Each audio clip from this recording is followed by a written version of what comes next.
Hey folks, Paul Reddick here. Welcome back to another edition of the Baseball Dads Podcast.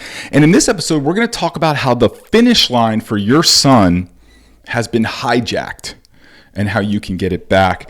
We're really proud of our book, The 567 Dad. If you want to head on over to 567dad.com, where you can grab a copy of the book there. In today's episode, I want to talk to you about something that has been troubling for me over the last increasingly over the last 5 or 6 years, is that the finish line for success for our sons is being constantly moved.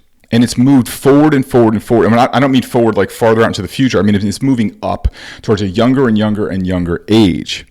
So the travel ball tournament world has now decided that the finish line is the 9U tournament team. The 10U travel team, the 11U travel team, or the 12U travel team, or the team that gets to go to California and Canada and Mexico and all these different places. They've decided that success and the finish line is now closer and younger than it's ever been before. So what that has done is that has stunted development in players that should be developing instead of trying to sprint and win a race. So let me give you a few examples. If the finish line gets moved up artificially, let's say we're all dads, parents listening to this. Let's say we've got a work project, right? And the work project was supposed to take a year. But the boss comes in and says, you know what, we don't have a year, we've got a month. Right? Your work schedule would radically change. You might be doing 80-hour weeks instead of 40-hour weeks. You might be pulling some all-nighters. You might be drinking more caffeine than you have. You might even be sleeping in the office a couple nights a week, or you might be having to travel more or wake up earlier. And what would happen is maybe at the end of that 30 days, maybe you would have something that is done, but I can't believe that you would have something that would be your very best. Because I can't believe that you would work on a project for 30 days that would normally take a year, and somehow in some caffeine-induced days and some sleep-deprived state that you would produce your absolute very best work. And here's the other thing that would happen. Undoubtedly, you would take shortcuts. I mean, just caffeine and cutting out sleep is a shortcut in and of itself. Now, there's nothing wrong with a shortcut, as long as that shortcut doesn't cost you anything. So among with the caffeine days and the sleep deprivation, I guarantee you would take some shortcuts in your work. Now, there's a difference between shortcutting and finding a quicker, faster, better way. But we know that sleep deprivation is not a good shortcut. We know that overdoing caffeine is not a good shortcut. That's a shortcut that eventually you have to pay, right? That's a high interest credit card that's going to keep stacking until you can't make the minimum payment anymore. So this is the position that we're putting our 8, 9, 10, 11, and 12-year-old players in. The finish line used to be around 11, 12. The first finish line used to be 11, 12. You make the all-star team. Then it would be like in high school, you make the high school team. And then really the big finish line for a lot of people would be maybe you got to play in college. And there were those kind of 3 finish lines, right? Now we keep moving up these finish lines. So what happens is that the emotion and the intensity to run these shorter races becomes overwhelming. And then what do we do with players? We don't put if a player's finish line is now to make the 9U super duper awesome travel team all-star team, now we have moved the finish line to 9 years old. And then the same thing that we do to take a project that took 12 months and take a month, the same thing that we do with the development of our kids. We don't look to have long-term development and to do their best work over a long period of time. What we do is we look to take shortcuts. And shortcuts in the development, and we look for quick fixes. We look for Band-Aids. We look for what I call a Red Bull fix. And all of that stunts the development of the kid. So let me go back. Let's say your boss says after that project is done, they're like, you did so great on that project. Let me give you another project that used to take a year. Let me give it to you because you'll get it done in a month. That's like the kid going now to the 10U team or the 11U team. And now because you did good on the 9U team, you ran that race, you got it done. Now let me see if you can run another sprint. And on and on and on we go. So what happens is the emails that we're getting more and more and more are parents that are not looking for long-term development solutions.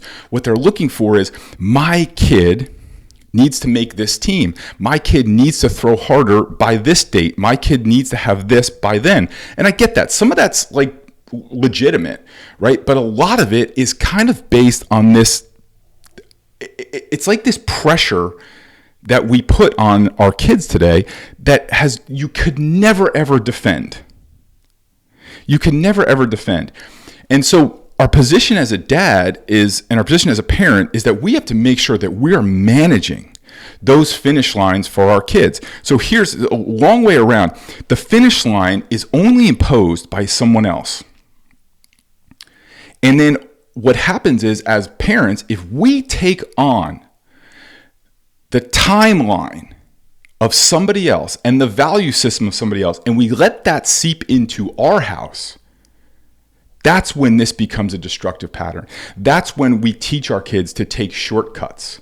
And like I said, some shortcuts are good, right? There's learning curves and there's people that can help teach you something quickly, but we know the type of shortcuts I'm talking about. So when is it ever a good thing to teach a young kid to take a shortcut? How is that going to play when he's 23 years old? How is that going to play when he's 30 years old? How is that going to play when he's in college and he's trying to learn a major? How is that going to learn and be in his first job when we're teaching him that these little sprints are important?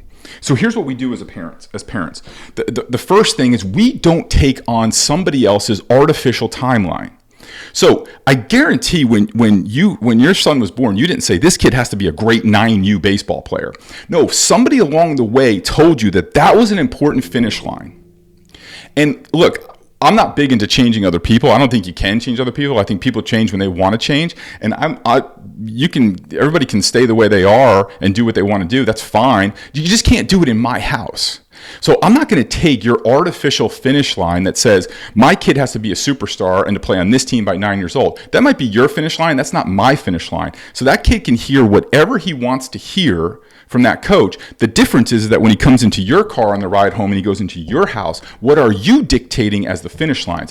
What you measure, your child will make important. What you measure, your child will make important. Not what your coach measures, not what some organization measures. What you, as the father, what you measure, your child will make important. So if we make that finish line important, our child will make that important. If we make long-term development important, our child will make that important. If we don't get wrapped up in the 9-year-old, 10-year-old finish line, neither will our children. And that's what we are trying to achieve here, is that we maintain that status quo. If you go into this book, The 5-6-7 Dad, there's a principle called the 23 funnel. We also did a podcast on it.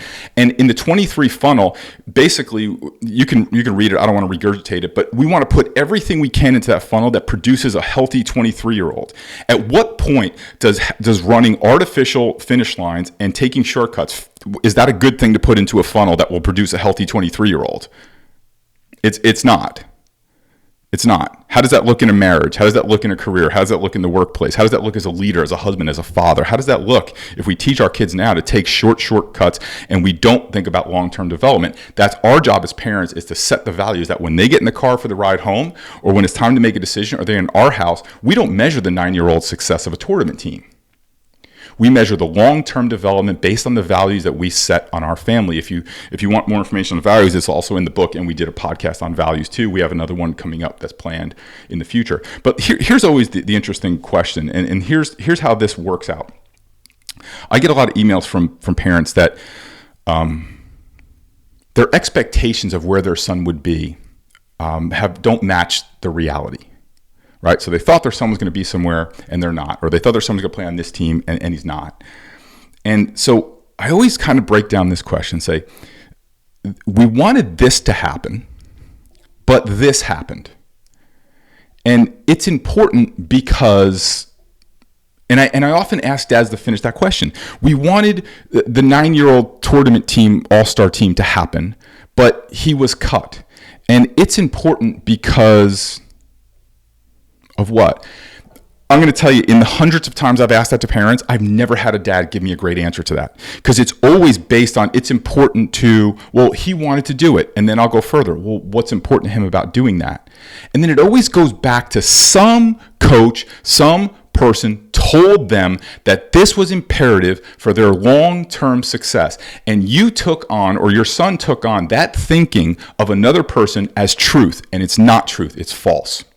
Your son making or not making the 9-year-old tournament team is not going to be significant to his future as a healthy, well-adjusted, positive, successful 23-year-old husband, father, leader of tomorrow. It is not. If you measure it, he'll make it important, and that could have a detriment on his self-esteem, absolutely. Whether he made the 9U tournament team, I always start every lecture off with God makes the major leaguers. If your son is a major leaguer, a genetic major leaguer, whether he made the 9U tournament team or not, nothing's going to stop that, regardless of what any coach is going to tell you. Nothing's going to stop that if his development is there. What could stop it is if we make it too important because of our measurement, and then our son gets frustrated and quits the game. Now that could stop it. And that goes back to what we measure, we make important. If your son is not a genetic major leaguer, making the 9U tournament team is not going to turn him into one. Or he's a genetic college player, genetic high school player. What will stunt all of these things if your son stops playing the game? And I guarantee if you want a foolproof way for your son to stop playing the game, it's put artificial measurements on his progress and on his development and moving the finish line to 9, 10, 11, 12, 13 years old. The finish line is 23. The finish line is when they step off the bus. And maybe getting cut from a team is good to put in that funnel. Do we think we're going to have a 23-year-old who's a great husband, father, and leader of tomorrow if they don't deal with some adversity? If maybe they don't have to maybe either decide that maybe this isn't the best thing for them or to work harder? How do we instill those things if we don't face adversity?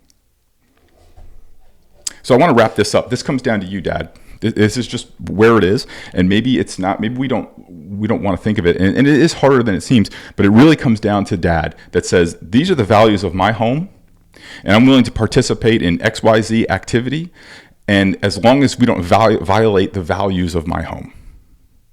And that is your job as a father, to be the lighthouse that holds those values. If you break those values, you can throw out everything else you say. The number one thing between a father and a son is trust. And if you hold those values, he may not like it when he's 9, but when he's 23, he's going to look back and say, Dad, thank you. Thank you for setting the values of our family and holding them in place and guiding me when I needed it the most.